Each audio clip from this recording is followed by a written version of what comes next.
मला खरंच 10वीत असं वाटलं होतं का की आपण जेई मध्ये 94 घेऊ बा म्हणून? नाही वाटलं तर नव्हतंच. मग वाटलं नव्हतं, मग झालं कसं? पुण्याचं मेन रिझन तर मेडिटेशन. मेडिटेशनमुळे दिमाग थोडा रिलॅक्स राहिला नेहमी. कुठून इन्स्पिरेशन मिळालं तुला मेडिटेशनचं? मेडिटेशनचं ऍक्च्युअली जे हे आहे हा. ते तर JSM मध्ये सुरू झालं हो. पण 10th मध्ये पण थोडं होतं मेडिटेशन हो. करत होतो.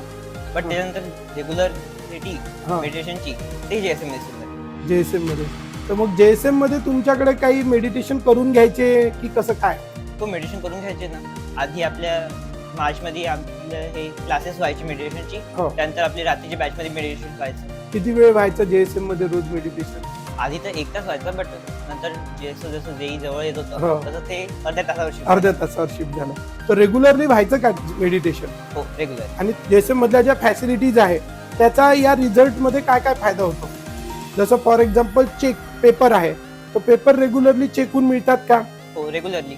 परीक्षेचा पेपर तर 3 दिवसात चेक व्हायचा. 3 दिवसात चेक व्हायचा. बरं, हे लवकर चेकिंग होते पेपर आणि पेपर रेग्युलरली होतात, याचा फायदा होतो का काही? हो कारण त्याच्यात आपल्याला आपली हे माहित पडते की आपण आता कुठे स्टँड करतो. कुठे स्टँड करत आहे. आणि जे पेपर आता तुम्ही जेई मध्ये क्वेश्चन तुम्ही जेई मध्ये पाहिले आणि जे तुम्ही म्हणजे अगोदर जे पेपर द्यायचे, तर काय सिमिलॅरिटी वाटते त्याच्यामध्ये किंवा कसं वाटते? सिमिलॅरिटी तर ही PYQs आपले नाही का पूर्ण झाले होते हो. आणि त्यानंतर टेस्टची प्रॅक्टिस पण झाल्यामुळे आता हा. ते पेपर तर असं वाटत होतं हा. की जस्ट आपण केलेलं आहे सॉल्व केलेला आहे, म्हणजे असं खूप नवीन वाटत नव्हतं. नव्हता. रेग्युलॅरिटी, तर JSM चे क्लासेस रेग्युलर होतात की खूप साऱ्या सुट्ट्या राहतात, कसं नाही. काय राहते? रेग्युलर होते ना. हा. सुट्ट्यांचं तर आपण नेहमी म्हणालो पण हा. आम्हाला काही सुट्ट्या मिळाल्या नाही. मिळाल्याच नाही.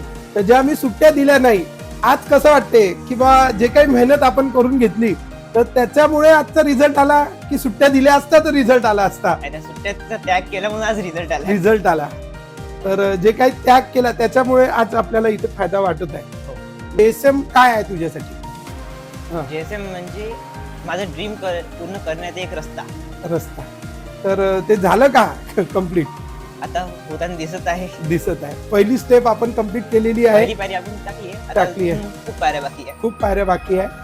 तर ऍडव्हान्स साठी सुद्धा आपण ऑलरेडी तुमच्याकडून ऍडव्हान्सचं पण प्रिपेअर करून घेतलं का अगोदर? हो आधीच करून घेतलेलं आहे आपल्या रात्रीच्या बॅच मध्ये ऍडव्हान्सच्या. हा.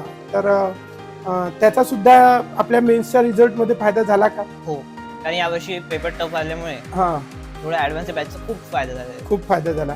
अदर ऍक्टिव्हिटीज आपण घेतो ज्याला आपण संस्कार म्हणतो, ठीक आहे, तर ते खरंच दिल्या जातात का विद्यार्थ्यांना? हो नक्कीच दिले जातं, पूर्ण दिले जातं. पूर्ण